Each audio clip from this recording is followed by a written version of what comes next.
Hey guys, welcome back to my YouTube channel. और आज मैं आपको बताने वाली हूँ कि मेरा जो भस्म आरती का एक्सपीरियंस रहा है उज्जैन में वो कैसा रहा। मैंने कोई भी प्री बुकिंग नहीं करवाई थी भस्म आरती के लिए, मैंने ऑन द स्पॉट किया था।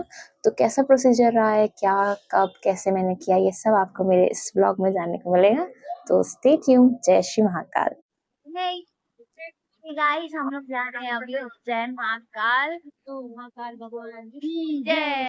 तो गाइज ये हमारा फर्स्ट डे था उज्जैन में, जहाँ हम रेडी हुए, फिर महाकाल बाबा के जनरल दर्शन किए, फिर उज्जैन में जितने भी मंदिर है वो सब उसी दिन कवर करके आ गए थे साइट सीइंग। और फिर शाम को डिनर किया। उसके बाद 9 बजे एग्जैक्ट हम लोग त्रिवेणी द्वार आ गए थे और फिर वहाँ पे लाइन लग गए थे। हम लोग को क्या लगा कि हम लोग ही फर्स्ट डे, लेकिन नहीं, बहुत से लोग वहाँ आ गए थे पहले से ही। फिर हमारा 41 नंबर था शायद। आपका नाम? ये उड़ीसा से आए और ये भी यहाँ टिकट लेने के लिए कब से बैठे हैं? 7 बजे।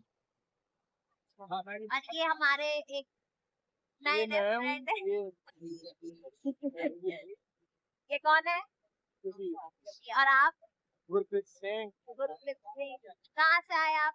मैं पंजाब से। ये अच्छा, आप कितने बजे से आए यहाँ? मैं 7 बजे से। ओके, वो भी 7 बजे। अच्छा, कैसा एक्सपीरियंस रहा आपका? बहुत अच्छा। क्या लग रही है? बहुत ज्यादा। क्या लगता है आपको, आज टिकट मिलेगा कि नहीं? लग तो नहीं रहा जैसा। नहीं लगता है। इससे समझ में आता है बी पॉजिटिव गाइस, हम सबको मिल सकता है। आप भी भरोसा रखो, सब चंगा होगा। और वहाँ से है हमारे कुछ और फ्रेंड। हेलो। यहाँ बहुत भीड़ है। बहुत भीड़ है। हाय। ठंड बहुत लग रही है, कंबल लेके लेटे हैं सभी लोग। इन्होंने तो अपने होटल से बेडशीट भी ले आई है, हम सबको सहारा दे। ले लो रातों रात। गाइस देखो, ये मेरे ना यूट्यूबर होने के लिए मुझे चिढ़ा रहे हैं, तो आप लोग मुझे लाइक करो, शेयर करो, सब्सक्राइब करो, ताकि मैं इनको बता दूं। खरीद लिया मैंने, इनको खरीद लिया। ये तो बेचारे सामने से बोले कि मुझे सब्सक्राइब करना चाहते हैं। सी गाइस, है ना? हाँ, आप चेहरा देखिए, डाला जाएगा यूट्यूब। मैं बता दूं अपना एक्सपीरियंस आप सबको। यहाँ पे हम बैठे यहाँ 9 बजे से, 9 बजे से बैठे हुए हैं। इतने हम हमें लगा कि हम पहले आ गए, लेकिन बाद में हमें पता चला कि हम यहाँ लाइन में आखिरी 39-40 नंबर पे। सबसे पहले आपको क्या करना है, अगर आपको भी भस्म आरती करना है तो सबसे पहले आप आओ यहाँ पे मंदिर द्वार, ठीक है? 9 बजे फुल आ जाओ, एकदम लेट में मैं बता रही हूँ। इसमें आपको आना है नंदी गेट त्रिवेणी द्वार पे। फिर यहाँ पे आगे का प्रोसेस मैं बाद में बताती हूँ, क्योंकि हम लोग पिछले 9 बजे से अभी कितने बज गए? 1:30 बजे तक हम लोग सिर्फ बैठे हुए हैं, कुछ नहीं हो रहा है और गार्ड भी कुछ नोटिस नहीं कर रहा है। तो गाइस भस्म आरती का कुछ वहाँ ऐसा सिस्टम था, 60 टोकन्स रहेंगे और हर टोकन में 5 लोग अलाउड है। फैमिली मेंबर भी हो सकते हैं या सेम स्टेट के होंगे तो उनके बीच में रिलेशन होना मैंडेटरी है। तो ऐसे करके उन लोग ऐसे बैच रेडी करते हैं और फिर बैरिकेड के अंदर बुलाते हैं। फिर आप 6 बजे तक वहीं बैठे रहेंगे और 6 बजे के बाद ही आपको उन लोग अंदर गेट खोल के जाने देंगे। बहुत ठंड थी उस समय, लिटरली हम लोग बहुत लेयरिंग करके बैठे हुए थे और एक ही फैमिली मेंबर गेट के अंदर अलाउड होता है उस time. Hello guys. Hello guys. अब ये रात 7 बजे के बैठे थे, अब अपने को अंदर आने का मौका मिला है। अभी उधर से टोकन मिलेगा और फिर हम जाएंगे सोने के लिए। हाँ जी। तो गाइस आपको हमेशा अपने साथ आपका आधार कार्ड हमेशा रखना है, उसकी फोटोकॉपी भी, ये सबसे इम्पोर्टेंट है। लास्ट तक आपका आधार कार्ड आपके साथ ही जाएगा आरती में भी। तो अभी तो मेरी मम्मी बाहर ही वेट कर रही थी और मैं अंदर आ गई थी, क्योंकि सिर्फ फैमिली में से एक ही मेंबर अलाउड था और उसको ही टोकन मिलेगा। तो ये व्यू तो बहुत सुंदर था, लेकिन जैसे जैसे सुबह हो रही थी वैसे वैसे ठंड बहुत बढ़ रही थी। एक्सपीरियंस कैसा रहा? ठंडी में बुरी हालत है बाबा। लेकिन अब अच्छा लग रहा होगा। आए तो कंबल लेके आए, उसके बिना मत। ये देख लो, कंबल लेके खड़े हैं। ऐसा दर्शन थोड़ी ना मिलेगा। क्यों? बाबा का दर्शन ऐसा नहीं मिलेगा बाबा। तो गाइज हमें अभी टोकन मिल चुका था, तो फिर हम लोग चले गए थे फ्रेशन अप होने के लिए। हम लोग दर्शन वापस किए बाबा का और फिर आ गए 12:30 बजे वेरिफिकेशन के लिए। आप लोग का फेस रिवील हो गया। Uncle, hello guys. अरे मेरे को हेलो गाइस। हो गया कुछ। हाँ हाय। हेलो। हाँ जी। और अभी हम कहाँ खड़े हुए हैं? अभी फॉर्म हमारा अभी तक नहीं हुआ है। किसी का? कल के हम 7 बजे के बैठे हैं जिस काम के लिए। हाँ हाँ। बस हम अभी आरती के अभी लिए। तक नहीं हुआ बाबा, अभी तक नहीं हुआ, टाइम लगेगा, स्ट्रगल करना सही पड़ता नहीं। है। अच्छा ऑनेस्ट रिव्यू देना है आपको। ओके भाई, देखो ऐसा है, कोई भी आए इनके चक्कर में, पंडितों के चक्कर में मत पड़ना हाँ। ना, ये गार्ड गार्ड के चक्कर में नहीं, वही आपको सही नहीं बताएगा। ठीक है। तो 7:30 को आके वो जो त्रिवेणी त्रिवेणी त्रिवेणी त्रिवेणी जो द्वार। त्रिवेणी द्वार से बाहर हाँ जी। वहीं पे लाइन दीजिए 7:30 को। ठंड में। तो गाइस हमारा पूरा वेरिफिकेशन कंप्लीट होने के बाद शाम में हम लोग घाट आ गए थे शिप्रा नदी के तट पर। वहाँ पे हमने आरती अटेंड की, दीपदान दिया किया और फिर वहाँ से हम लोग रेडी होने चले गए अपने रूम में। नहाया धोया, मतलब पूरा भस्म आरती का जो प्रोसेस है वो पूरा 2 दिन का है। मतलब आपने आज लाइन लगाया तो आपको परसों की आरती मिलेगी। तो हमारा तो ओमकारेश्वर जाना फिर वहाँ से कैंसिल हो गया क्योंकि भस्म आरती करना था। तो हे गाइस, हम लोग कॉरिडोर घूम लिए, मतलब उतना चलना पड़ता है, क्या ही घूमे। लेकिन अब हम लोग जा रहे हैं रूम, नहा धो के हम लोग जाएंगे फिर अवंतिका द्वार। फिर वहां से हम लोग करेंगे भस्म आरती की शुरुआत। सो पूरा 24 आवर्स का ये जो जर्नी था, हम थोड़े ही देर में उसको कंप्लीट करने के लिए जा रहे हैं। So stay tune to our vlogs. Guys, हम रेडी हो चुके हैं अपनी फर्स्ट टाइम भस्म आरती अटेंड करने के लिए, और अभी हम लोग जा रहे हैं अवंतिका द्वार गेट नंबर 1 पे, और अभी बज रहे हैं 10:30, क्योंकि हमें पता चला है कि वहां पे लाइन लगना स्टार्ट हो गया है। नहीं तो हम लोग 12 बजे जाने वाले थे। और मम्मी ने आज मेरी पहनी है कुछ इस तरीके का ड्रेस। जय महाकाल। हाय गाइस, अब हम पहुंच गए हैं भारत माता मंदिर में। अब हमारे दर्शन होने वाले हैं कितनी देर में?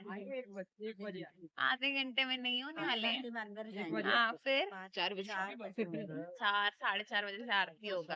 तो गाइस हम लोग भारत माता मंदिर के सामने आ गए थे और वहाँ फिर से लाइन लगाए थे। और फिर 2-3 बजे जब हम लोग अंदर पहुंचे मंदिर के कैंपस में, तब हम लोग ने अपना फ़ोन जमा कर दिया था, जूते वगैरह सब कुछ। उसके बाद सब बंद था। फिर हम लोग को रामायण का पाठ पढ़ाया, अंदर एक रूम में रख देते हैं बंद करके, और फिर 3 साढ़े 4 बजे हम लोग गेट खोलते हैं। फिर हम लोग आरती अटेंड करते हैं, श्रृंगार देखते हैं। बहुत ही अच्छा एक्सपीरियंस रहता है। तो ये था मेरा उज्जैन का व्लॉग ऑल अबाउट माय भस्म आरती एक्सपीरियंस। तो मैंने अपनी जर्नी स्टार्ट की थी, तब हमारा प्लान यही था कि हम लोग जाएँगे ओमकारेश्वर भी, लेकिन पता नहीं कैसे मैजिकली हमारा ये हो गया कि हमें भस्म आरती मिल गई। पहले ये ऑनलाइन हम बहुत ट्राई कर रहे थे बहुत टाइम से, लेकिन वो स्लॉट बहुत जल्दी बुक हो जा रहे थे, तो हमें वहाँ जाके पूरा प्रोसीजर पता करना पड़ा। एक दिन तो हमारा प्रोसेस फाइंड करने में ही चला गया कि कैसे करना है, कहाँ पे करना है, किस जगह लाइन लगाना है, बहुत ज़्यादा वहाँ पे कन्फ्यूज़न होता है।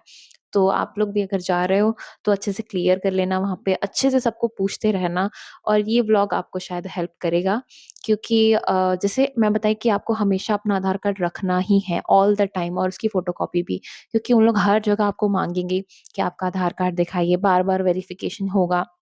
आपसे आपके कोई क्वेश्चन कर सकते हैं पर्सनल कि कैसे कौन-सा रिलेशन है आपका आपके फैमिली मेंबर के साथ वगैरह। जैसे फर्स्ट डे मैंने क्या किया था, हम लोग बाहर का साइट सीइंग कर लिए थे, जैसे मंगलदेव हो गए, गढ़कालिका माता का मंदिर हो गया, काल भैरव मंदिर हो गया, तो ये सब फर्स्ट डे कवर कर लिया। और फिर फर्स्ट डे होने के बाद लाइन लगा लिया था, और फिर उसके बाद पूरी रात लंबी लाइन लगा के सुबह 8:30 तक फ्री हुई। फिर उन लोग 12:30 बजे तक वेरिफिकेशन के लिए बुला लिए थे, तो वो कंप्लीट करने के बाद हम लोग लंच किए, फिर अपने रूम में गए और वहाँ जाके फ्रेश होके वो हरसिद्धि माता मंदिर हुई, बड़ा गणेश हो गए, नदी शिप्रा नदी के पास जो था पूजा आरती वगैरह पूरा वहाँ अटेंड किए, फिर शाम को वापस रेडी हुए। पहले हमारा प्लान था कि हम लोग 12:30-1 बजे तक जाएँगे, क्योंकि आरती तो 4:30 बजे की होती है, लेकिन नहीं, पता चला जो हम लोग फ्रेंड्स बन गए थे, ग्रुप बहुत अच्छा था। सबसे मोस्ट इम्पोर्टेंट थिंग ये था उस जर्नी का कि इतना अच्छा ग्रुप बन गया था हम सबका, बहुत हँसी-मज़ाक हुआ, तो उसमें पता ही नहीं चला कि टाइम कैसे निकल गया, क्योंकि पूरी रात काटनी थी वो भी बाहर ठंड में, तो बहुत मतलब अच्छा था, सपोर्टिव ग्रुप था। तो फिर हम लोग मैं बताई, तो हम लोग 12 बजे जाने वाले थे, लेकिन फिर हम लोग जल्दी-जल्दी नहा लिया, हमें पता चला हमारे फ्रेंड ने वहाँ से जो ग्रुप बना था उसमें से एक ने कॉल किया कि स्टार्ट हो गया है लाइन लगना, आप आ जाओ। तो फिर हम लोग फटाफट रेडी हुए, फटाफट हम लोग चले गए मंदिर 9-10 बजे, साढ़े 10 बजे शायद, हाँ। फिर वहाँ पे लाइन लगाए होते, इतनी जल्दी लोग वहाँ पे भी 7 बजे से भीड़ लाइन लगा के खड़े हो गए थे। तो वहाँ लाइन लगाया सबने, और फिर वहाँ भी बहुत देर वेट किए, 10:30 से हम लोग वहाँ 12:30 बजे तक तो वेट करते रहे। फिर जब उन लोग अंदर चलाते गए, वो पूरे मंदिर कैंपस में लेके गए, तब वहाँ पे ये हुआ कि हमारे जूते और जो फ़ोन हो गया, सारे इलेक्ट्रॉनिक डिवाइसेज़ हम लोग का लॉकर रूम में रखवा दिए उन लोगों ने। वहाँ भी बहुत सेफ्टी रखना पड़ेगा ना, अगर आपको आपका टोकन आपने घुमा दिया, कुछ कर दिया तो आपको नहीं मिलेगा। बहुत इश्यूज़ होते हैं वहाँ भी, तो ध्यान रखना है सब चीज़ का भी। और फिर वहाँ पे आरती के लिए हम लोग गए। फिर आरती होती है 4:30 बजे से, कपाट खुल जाते हैं, लेकिन आपको वहाँ 2:30 बजे से एक रूम में बैठा देंगे, ऐसे रो वाइज़ टाइप का। तो वहाँ पे वॉशरूम है, पानी वगैरह पीने के लिए सब कुछ है, तो वहाँ पे आपको बैठा देंगे। तो फिर वहाँ भी बहुत ठंड, इतनी ठंड, बाप रे! बहुत ठंड था। मैं गई थी अभी रिसेंट जनवरी दिसंबर के मंथ में, तो बहुत ठंड थी, बहुत ज़्यादा ठंड थी, लेकिन ठीक है होपफुली हो गया। और इतना अच्छा दर्शन हुआ महाकाल का। उसके बाद तो मैं बहुत थक गई थी, क्योंकि हम लोग सोए नहीं थे 2 रात से अच्छे से, तो मैंने कुछ रिकॉर्ड नहीं किया, और शायद मैं रात भर जग गई थी ना, तो मेरा तबीयत भी थोड़ा ख़राब हो गया था, तो और ही रिकॉर्ड नहीं कर पाई मैं। लेकिन बहुत अच्छा एक्सपीरियंस था मेरे, अभी तक मेरे ऐसे आता रहता है मेमोरी में कि वो आरती, और जब पूरा आरती होता है, वो डमरू वगैरह बजता है, उस समय जब वो लाइट बंद कर देते हैं, उसके बाद जो बाबा दिखते हैं, ऐसा लगता है लाइव लाइव वहाँ पे आ चुके हैं, इतना अच्छा। और पंडित जी लोग जो श्रृंगार करते हैं, इतना जल्दी करते हैं, लाइक इतना जल्दी, वो 20 मिनट में पूरा श्रृंगार रेडी हो जाता है। इतने सुंदर लगते हैं, इतने सुंदर लगते हैं। और हम लोग दर्शन किए थे, वो दिन मंडे था, तो बहुत अच्छा लगा, बहुत ज़्यादा अच्छा लगा। एकदम जागृत हो जाती है सारी एनर्जीज़, बहुत, बहुत अच्छा। वहाँ जो मंत्र उच्चार करते हैं सब पूरा बैठ के, बहुत, बहुत, बहुत अच्छे से आप नाम जाप कर सकते हो वहाँ बैठ के। और कुछ पार्ट अपनी बुक्स लेके हो पढ़ने की, तो वो भी पढ़ सकते हो अंदर, बहुत अच्छा बन हाँ, फिर जब आप हॉल में भी चले जाओ, आप लाइन में लगे हो ठीक है, लेकिन आपको वो गेट के सामने बैठना है, आप ध्यान रखना, क्योंकि साइड से तो वो बड़ी स्क्रीन है, तो उसमें तो आप दिखेंगे, देखेंगे ही बाबा को, लेकिन जैसे आप लाइव देखना चाहते हो बाबा को, तो वो कॉरिडोर जो है गेट का, उसके आपको एकदम सामने बैठना पड़ेगा, तो ही आपको दिखेंगे। तो फिर उसमें भी बहुत लॉजिक है, कैसे जल्दी पहुँचे, क्या ना पहुँचे, वो तो अब सबकी अपनी-अपनी किस्मत हो, बाबा कहाँ किसको किधर बिठाना चाहते हैं। बस यही था। और कोई भी आपको डाउट है मेरे इस मतलब भस्म आरती से रिलेटेड, कुछ भी आपको पूछना हो, तो प्लीज़ कमेंट सेक्शन में आप ज़रूर पूछिए, मैं सभी के आंसर दूँगी। और बताना आपको ये व्लॉग कैसा लगा। और हाँ, ये मेरा फर्स्ट व्लॉगिंग, ट्रैवल व्लॉगिंग वाला ऐसे व्लॉग था, क्योंकि मैंने कभी ऐसे व्लॉग नहीं किया था। Thank you so much for watching, bye bye.